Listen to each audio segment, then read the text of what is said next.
This is the art spinner for the DIY stem kits.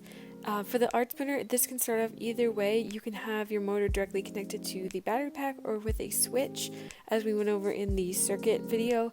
We're just going to use the switch model, and I'm actually going to use one of the little plastic pieces included in the kit as a motor mount.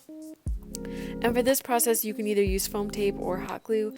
I'm going to be using hot glue here, and when you're working with your youth, just remind them that the hot glue can be very hot, especially when you're pressing down on the pieces so they don't burn their fingers.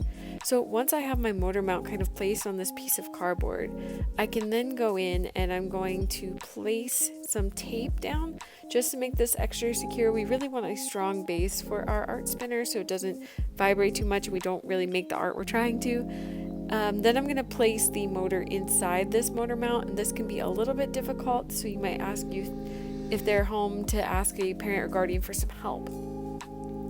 Once I have that, I'm going to add just another piece of tape all the way around, making sure it won't wobble out of my motor mount. And one of my wires did come disconnected from my switch, so I just reattached that. And then you can also place a wheel, if you haven't already, on top of your motor shaft.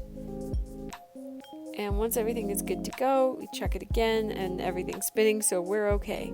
Next, I'm going to take hot glue or foam tape again and place it on top of the wheel. And I have a small piece of cardboard cut into a square, and I'm just going to attach that to the top of the wheel. This is going to hold the paper that we're going to color to make different art pieces. So I have another piece of blank paper, and I'm just going to use like a clear Scotch tape for this part so that I can easily remove the paper and do it again.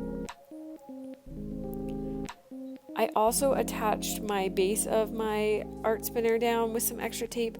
Again, too much vibration for this project makes the art not totally come out in the art spinner style, but if you want to experiment and have youth try to make different kinds of art, this would be a great way to do that. So now I can use my markers, and I'm just adding a little bit of color, and you can see the art spinner kind of taking off here, making our beautiful art.